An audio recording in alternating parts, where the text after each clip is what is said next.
Tá regenerácia je samozrejme tiež veľmi dôležitá a sú to asi dve dôležité alebo tri dôležité zložky a to je strava, potom nejaké masáže a spánok. Otrénovať, oddychnúť a tým sa tá výkonnosť dá posunúť hore.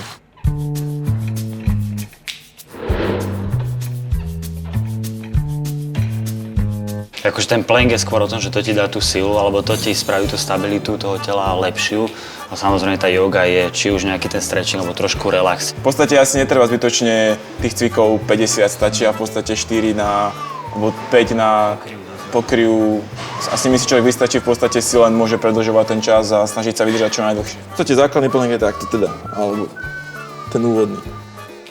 No a hlavne asi chrbát rovný, že? Hej, chrbát rovný, zadok napnutý. A potom v podstate už sa do tých lakťových stlačiť polovičky, Áno, stlačiť polovičky a potom ísť do lakťov a zostať v lakťoch ako keby.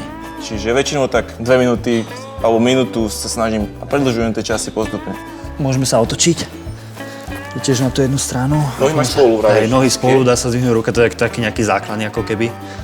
A potom už aj zdvíhanie nohou sa dá. Opakuješ dávaš to v nejakých sériách alebo?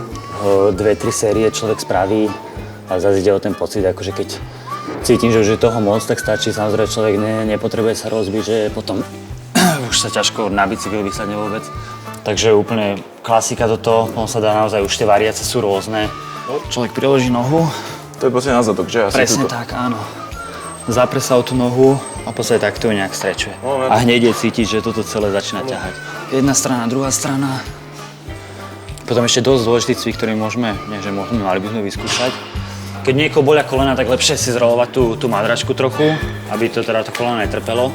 Aha, lebo už mať koleno na zemi. Áno, presne, jedno koleno bude na zemi. Čiže založíme jedno koleno, nohu dopredu. Tedy s rovným chrbtom v podstate a človek sa ťaha dole. A začne vlastne tu hneď začne ťahať. Cítim, že to ráni. Keď to človek nerobíva, tak taký... Presne. Samozrejme prehodiť nohu. Ups. Pretože ráno skôr je tá yoga tak nejak zohreje, ako keby ten naozaj si stretching, alebo ten už náročnejší stretching lepšie nejak na večer alebo po tréningu.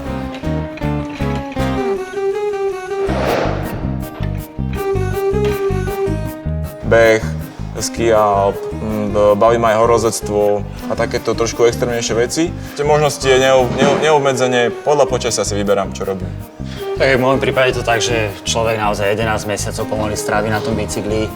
Keď robí jeden a ten istý pohyb ako keby, tak tú mimo sezónu, ktorú máme, ktorá je docela krátka, tak človek to chce využiť aj nejakým iným športom. Človek si ako keby vetra hlavu, hej, že skončí s tým bicyklovaním, robí proste niečo iné, to telo dáva do inej pozície, naozaj zaťaží ho nejak ináč. Je to istý relax pre mňa, je to záťaž na systém a človek naozaj si pri tom užije, že je to zase, pre mňa je to istá forma opäť nejaké voľnosti, ktorú môže ináč využiť. Pre mňa je to neuveriteľne jednoduché a efektívne. Ak človek chodí do roboty a má málo času, tak vďaka tomu behaniu sa môže super udržať vo forme počas proste celej zimy. Ako náhle stále trénujete, skončíte na dni. Poďte to s nami roztočiť na 3. ročník Škoda Bike Open Tour. Je jedno, či ste profík, hobík, alebo sa chcete zabaviť s rodinou a povzbudiť svojich favoritov. Škoda. Simply clever.